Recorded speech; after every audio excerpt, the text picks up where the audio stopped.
Muy buenas, ¿cómo están? Espero que muy bien. Hoy vamos a reaccionar a por qué tu cerebro no te deja bajar de peso.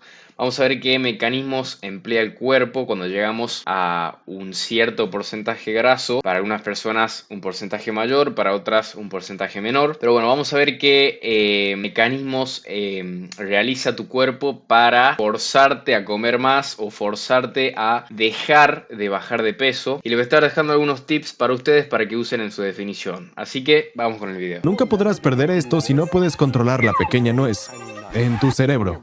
Se llama hipotálamo. Controla tu hambre, tus antojos e incluso cuántas calorías quemas cada día. Cuando los científicos dañan una parte del hipotálamo de ratas, estas comen hasta morir ahogadas. Cuando dañan una parte diferente, se mueren de hambre, a pesar de tener comida disponible. Este mismo sistema está funcionando en tu cerebro ahora mismo y está diseñado para mantenerte gordo.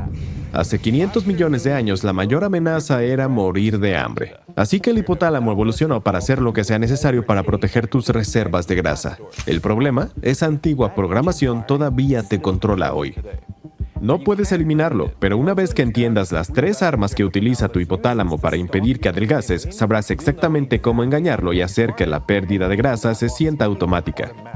Empecemos con la primera, el hambre. Piensa en el hipotálamo como si fuera tu adorable abuela, que siempre está preocupada porque no comes lo suficiente y te presiona constantemente para que comas un bocado más.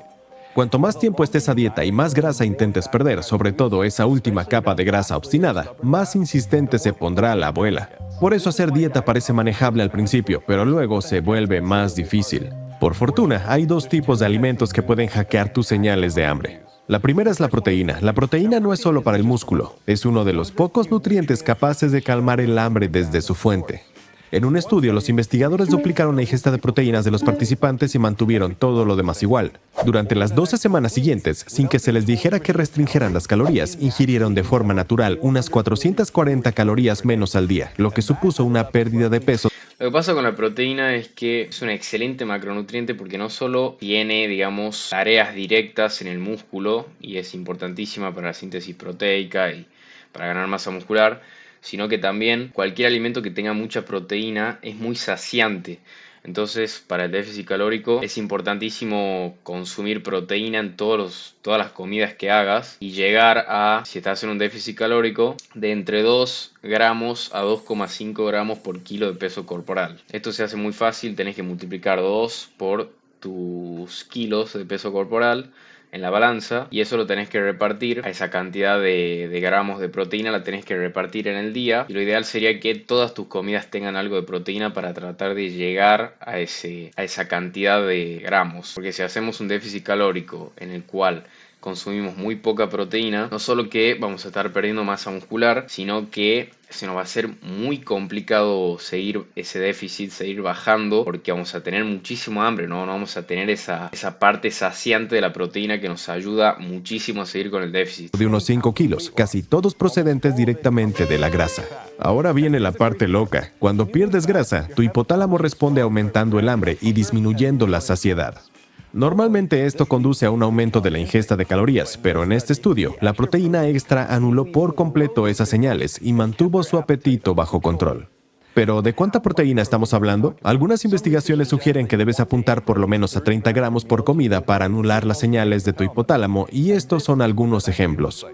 Así que simplemente elige uno para consumir en cada comida. Más adelante te hablaré de los 2 ejercicios con los que debes emparejar esta dieta. Pero primero, la proteína no es el único alimento que puede engañar a tu hipotálamo. Sí, en definición vas a optar por alimentos con proteína que tengan menos grasa, o sea, más magros. Y en volumen te puedes ir a cualquier alimento que contenga proteína, que sea natural, cualquier carne, pescado. Puedes estar un poquito más libre con eso, digamos. Pero en definición sí vamos a tratar de que sean cortes de carne o alimentos que no tengan mucha grasa, simplemente para no aumentar las calorías a misma cantidad de comida. Son estrategias que vamos a aprender a medida que tengamos más experiencia en el gimnasio y alimentándonos, y que nos va a servir para llegar a porcentajes grasos más bajos. A diferencia de nuestra aplicación Build with Science, tu hipotálamo no cuenta con un escáner de comidas con IA para medir las calorías.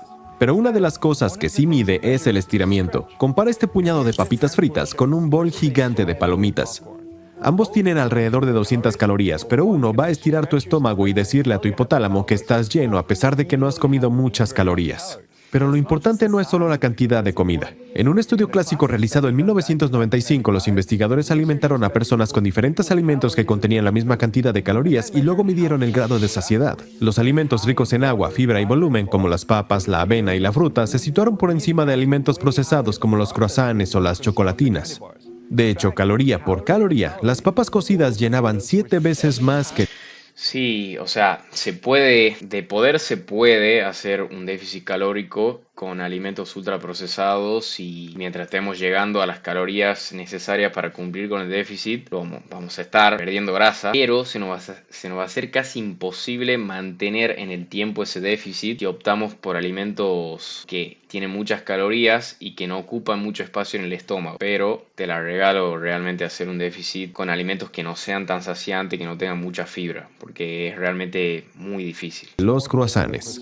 Estos son algunos cambios fáciles que puedes empezar a hacer hoy y algunas de las frutas y verduras de mayor volumen con las que puedes empezar a llenar tus comidas por muy pocas calorías. Como soy amante del arroz asiático, La verdura en déficit calórico es casi obligatorio, porque como decía, o sea, todo gira en torno a tratar de tapar el hambre que nos da el estar en déficit calórico. Y vamos a poder llegar a un buen porcentaje graso casi sin pasar hambre si seguimos todas estas estrategias, agregar verduras y alimentos muy saciantes que tengan mucho volumen en el plato para que llenen nuestro estómago y le manden señal al cerebro de que estamos llenos. mi truco de volumen favorito es usar la mitad de arroz y añadir arvejas, que tienen la mitad de calorías para compensar. Nimesh, uno de nuestros clientes de transformación, utilizó estos mismos trucos y por fin pudo deshacerse de la grasa obstinada con la que creía estar genéticamente maldito. Si eres una persona muy golosa, prueba esto. Este es 1 kilo de postre que te aportará 300 calorías. Menos que este cheesecake. Así se prepara. Haz una gran base de gelatina sin azúcar, añade 1,5 tazas de yogur griego, que puedes saborizar con media cucharada de mi proteína en polvo Bill Good Science, y luego pon encima un puñado de fresas. Gracias a mi amigo Lee por enseñarme esto. ¿De verdad creíste que tu abuela te dejaría escapar tan fácilmente? Recuerda que tu hipotálamo utiliza 3 armas. El hambre es solo una de ellas. Las siguientes son los antojos. ¿Alguna vez has terminado de comer, te has sentido saciado y 20 minutos después estás mirando qué hay en la nevera? Eso no es hambre, es tu hipotálamo engañándote para que quieras más, y tu entorno puede empeorar mucho esta situación. En un estudio, la gente comía casi el doble de caramelos cuando estaban en un recipiente transparente sobre su escritorio que cuando estaban en un tarro opaco al otro lado de la habitación. Y lo vi de primera mano con mi cuñado Dayton, a quien he estado ayudando a transformarse. Aunque cambiamos sus palomitas Chicago Mix por una versión con menos calorías, cuando dejé accidentalmente una bolsa de las originales en su casa, desaparecieron esa misma noche. Si las señales están ahí, el hipotálamo responderá. Así que la solución más sencilla es simplemente no comprar tus alimentos detonantes, o al menos añadir fricción guardándolos en lo más profundo de la despensa, para que te resulte más difícil verlos o alcanzarlos. ¿Te has dado cuenta de que algunos días sientes más antojos y hambre que otros? Cuando no duermes bien, aunque sea solo una noche, el hipotálamo responde aumentando las hormonas del hambre y disminuyendo las de la saciedad, convirtiendo a la abuela en Hulk. Si a eso le añadimos un estrés elevado, el hipotálamo constantemente piensa que estás en peligro y te empuja a comer más en caso de que necesites energía para huir o escapar, aunque el estrés sea laboral o personal y no de supervivencia. Por eso los antojos y el hambre golpean con más fuerza después de un largo día estresante. Créeme, estas son las señales que todo el mundo ignora, pero la buena noticia es que incluso 1 hora extra de sueño por noche o un paseo de 10 minutos cuando te sientes estresado puede hacer mucho, así que no lo pases por alto.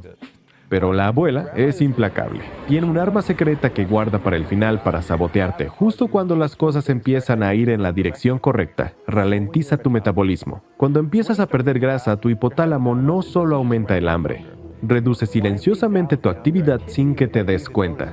Te sientas en vez de estar de pie, no das tu paseo vespertino y eliges más a menudo la ruta perezosa. Combina eso con el hecho de que ahora eres... Sí, eso pasa mucho cuando ya estamos en porcentaje de grasos muy bajos, que en volumen, por ejemplo, cuando el cuerpo está cómodo en un porcentaje de graso un poco más alto que en la definición, es como que estás más enérgico, estás todo el tiempo gesticulando, moviendo las manos, todo, y después te ves en definición en porcentaje de grasos muy bajos y ves cómo cambia tu forma de hablar, estás como más calmado, más tranquilo, gesticulas menos, te moves menos en el día en cuanto a pasos diarios y todo eso, y si no forzás ese NEAT, ese gasto de calorías por caminar o por andar en bicicleta o lo que sea, tu cuerpo, digamos, naturalmente va a estar gastando menos calorías porque te va a estar obligando a moverte menos. Entonces, por eso el NEAT, la actividad física no relacionada al ejercicio, es clave cuando estamos en definición y mantenerla fija todos los días para luchar contra nuestro comportamiento natural. Más ligero y tu quema diaria de calorías se desploma aún más.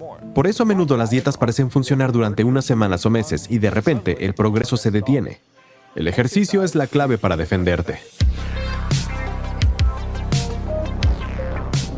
Vale, solo porque haya trabajo que hacer no significa que tenga que ser doloroso. De hecho, los dos ejercicios más eficaces los puede hacer cualquier persona. Y el primero es simplemente caminar. Cada día quemas calorías de 3 formas principales: manteniendo tu cuerpo vivo, ejercicio estructurado y por último, algo llamado NEAT. Esto son todas las calorías que quemas sin darte cuenta. Caminando, haciendo movimientos nerviosos, estando de pie, paseando, y esto es lo más loco, con frecuencia, con NEAT quemas muchas más calorías que con tus entrenamientos. De hecho, las investigaciones demuestran que puede variar hasta en 2000 calorías diarias entre dos personas del mismo tamaño. Eso es como trotar durante 3 horas, y por eso caminar y hacer seguimiento de tus pasos diarios es... Sí, ya simplemente con ir al gimnasio y luego realizar entre unos 10.000 a 15.000 pasos, en la mayoría de casos va a ser suficiente para llegar a un buen porcentaje graso. Obviamente esto depende muchísimo de las cargas que muevas en el gimnasio, de la cantidad de masa muscular, pero por norma general, para estar ya en un porcentaje graso estético, ir al gimnasio a entrenar fuerza y llegar a una cantidad alta de pasos diarios y quizás algún que otro entrenamiento cardiovascular 2-3 veces por semana, ya es suficiente para la mayoría de casos para bajar a un porcentaje graso bajo. Es tan poderoso. Esos pasos evidencian las reducciones invisibles que tu cerebro te está ocultando y actúan como una señal constante para tu hipotálamo de que todavía estás activo y con energía. Mi meta es hacer 2 caminatas de 30 minutos al día. Eso supone entre 5.000 y 6.000 pasos, además de caminar entre series en el gimnasio. Así, al final del día, suelo dar entre 8.000 y 10.000 pasos. También añado entre 10 y 20 minutos de cardio después de mis sesiones de entrenamiento para obtener un empujón extra y alcanzar los beneficios para la salud que solo caminar no proporciona. Pero el movimiento no es suficiente. Si no lo combinas con el siguiente ejercicio, es mucho más probable que el peso que pierdas proceda del músculo, y las investigaciones demuestran que cuanto más músculo pierdes, más grasa recuperas después. Por suerte, el entrenamiento de fuerza invierte la señal. Sentadillas, dominadas, peso muerto y remos le dicen a tu cerebro que necesitas mantener ese músculo, por lo que tu cuerpo responde haciendo que la grasa sea la fuente de energía.